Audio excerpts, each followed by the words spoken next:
Hey guys, welcome back. Today we have a really fun video.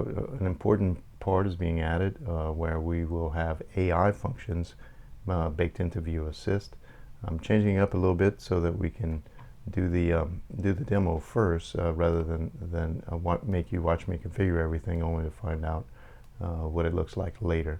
So we'll go ahead and do the demo and then we'll talk about how to get this installed. Okay, Nabu. Ask AI, how old is Suni Lee?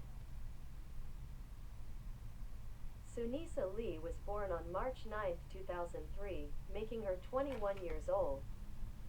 Not sure if you can hear that. I'll put the volume a little bit louder for the next one. Okay, Nabu. Ask AI, what is the distance between the Earth and the Moon?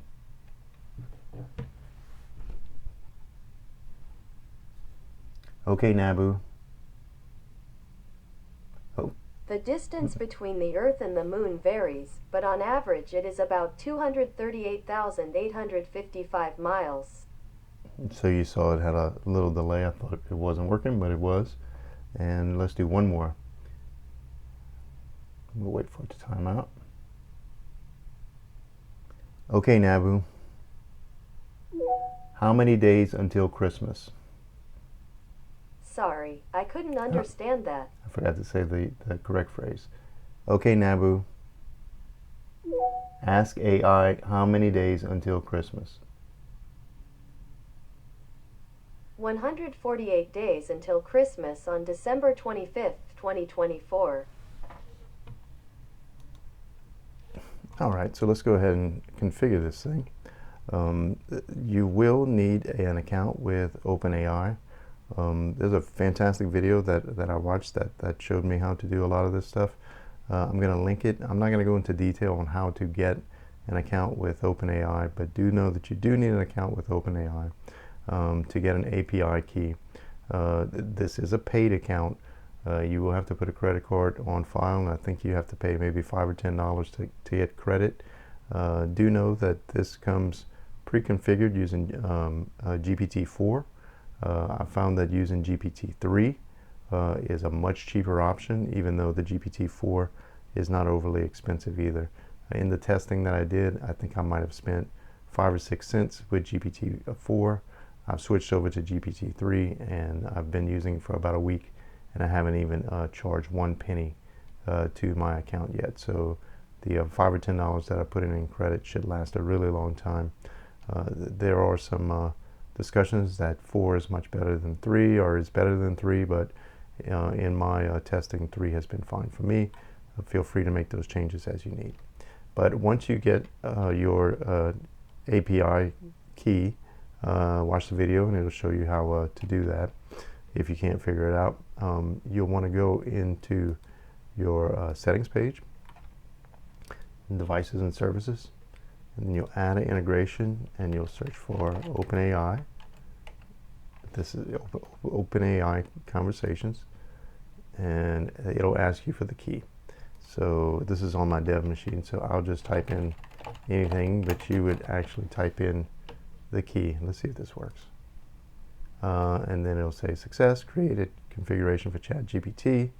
We found the following devices, and it wants you to give an area. You don't have to.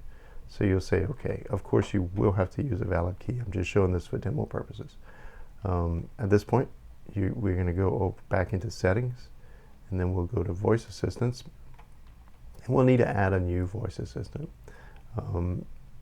This will be the same type of voice assistant as what we have for the one we set up previously.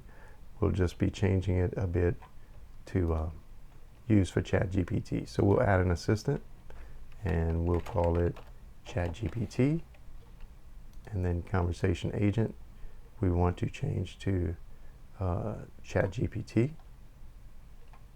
Speech to text,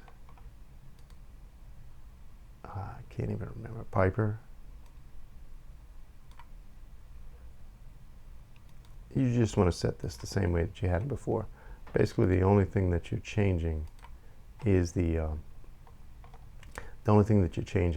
actual conversation agent to ChatGPT. If you click the cog next to ChatGPT, it does give you these options. And if you change this recommended model setting, nope, that's not it. Somehow you're able to change the the settings for if you want to use the different GPT-3. I also turn the control off on here. This is peculiar. We'll just say submit and then finish. And then we have this, we hit create, and we now have the ChatGPT assist pipeline created. I'm pause for 1 second and see if I can find that setting. I believe the problem is that this version of Home Assistant that I have on my dev machine is outdated, and that option may not have been available in this particular version, but the latest version does have that. And at the end of the video, I'll switch over to my production side and I'll show you what I'm talking about. Finally, we are able to import the blueprint, which I don't have prepared. Again, 1 second. Okay, yeah, it's early in the morning. This is the Ask AI blueprint, and I'll have this linked in the description, and you can click the import blueprint to my Home Assistant. Make sure it's correct to what instance that you want. Again, this is my dev, and it'll ask if you want to import. You'll say preview, and then you'll say import, and now we have it. I'll say this every time. You can tick this and hit re-import blueprints when we have updates. We may actually update this one periodically to improve the prompt. So we'll click here to get a new the automation created. The command here can be changed. I have it set to where you can say ask AI and then the question, but I also have it set where you can change this. I have it Rosie set as an option. That's the made from the Jetsons cartoon. So I can say ask Rosie the question or ask AI. The little pipe symbol, the vertical line, just means or. So if you want to add a few of these, you can add those in here. The conversation agent is probably the most important thing here. You want to change it to ChatGPT, what we just made. Let's see if we click here if it changes. No, I'll show you in a minute though. This is the same settings that we had previously. You do have to have the info view installed. If you've been following along, you've probably already have that installed, but I'll link the instruction video for installing that as well. And then your group, you need to set up your group entity, group view assist _ satellites if you're naming everything the way that I am. And then you hit save, and then you give it a name, and then rename. And that's it. You are now able to use the ChatGPT pipeline for targeted questions by using the key phrase ask AI and then the question, and it'll work.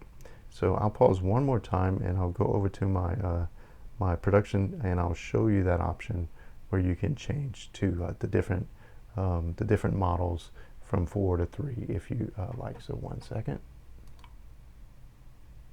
All right, back on the production with the latest version of Home Assistant. And I went to Voice Assistants, ChatGPT, and then I hit the cog, and you could see I turned off recommended model settings. And here you can change the model. GPT-3.5-Turbo is the model that I'm using. It is very inexpensive. Everything else was left the same. I hit submit, and that's all it takes. So this is everything that you need to do to get ChatGPT, OpenAI running on Home Assistant with View Assist. And I hope you enjoyed. It does add a lot of capabilities, as you can see, with the range of questions that you can ask. It will save a lot of effort in programming to try to get a lot of those in there. So I would advise that if you have the means, that you would give this a try. and you'll find it useful. Now, this is AI, which is not perfect, so you may want to take the answers with a grain of salt, but well-known things shouldn't be a problem. So until next time, this is it.